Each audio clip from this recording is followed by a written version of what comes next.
মধ্যপ্রাচ্যে উত্তেজনা আবারও চরমে। ইরানের দেয়া নতুন যুদ্ধবিরতির প্রস্তাব সরাসরি নাকচ করেছেন মার্কিন প্রেসিডেন্ট ডোনাল্ড ট্রাম্প। ফলে ২ মাস ধরে চলা সংঘাত থামার সম্ভাবনা আরও অনিশ্চিত হয়ে পড়েছে।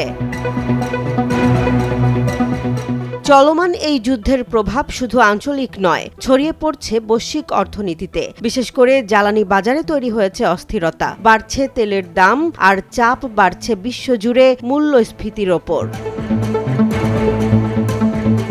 ইরানের প্রস্তাবে বলা হয়েছিল, প্রথমে যুদ্ধ বন্ধ করে পারস্য উপসাগরে নৌ চলাচল স্বাভাবিক করা হোক, এরপর পারমাণবিক ইস্যুতে আলোচনা করা যাবে। তবে যুক্তরাষ্ট্র স্পষ্ট জানিয়ে দিয়েছে, পারমাণবিক কর্মসূচির বিরোধ নিষ্পত্তি ছাড়া কোনো সমঝোতায় তারা যাবে না।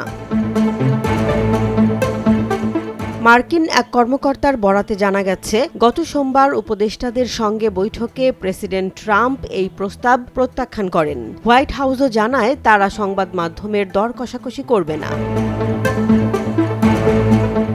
উল্লেখযোগ্যভাবে গত ফেব্রুয়ারিতে ইসরায়েলকে সঙ্গে নিয়ে ইরানের বিরুদ্ধে সামরিক অভিযান শুরু করে ট্রাম্প প্রশাসন। সেই সংঘাত এখনও অব্যাহত রয়েছে এবং তা আরও জটিল আকার ধারণ করছে।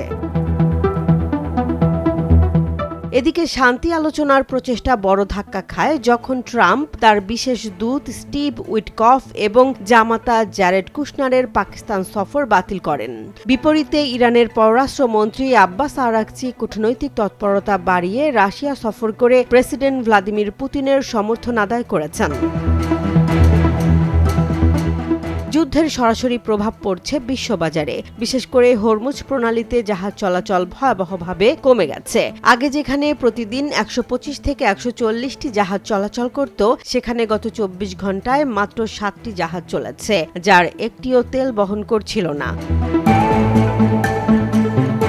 মার্কিন অবরোধের কারণে ইরানের অন্তত ৬টি তেলবাহী ট্যাঙ্কার ফিরে যেতে বাধ্য হয়েছে। এই ঘটনাকে ইরান সমুদ্রে জলদস্যুতা বলে অভিযোগ করেছে।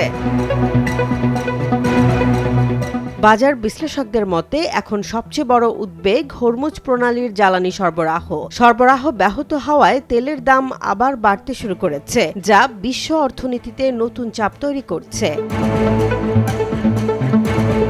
বিশ্লেষকদের মতে এই পরিস্থিতিতে দুই পক্ষের কঠোর অবস্থান যুদ্ধ দীর্ঘায়িত করতে পারে। একদিকে অভ্যন্তরীণ রাজনৈতিক চাপের মুখে ট্রাম্প, অন্যদিকে আন্তর্জাতিক সমর্থন জোগাড়ে সক্রিয় ইরান। ফলে দ্রুত সমাধানের সম্ভাবনা আপাতত ক্ষীণ।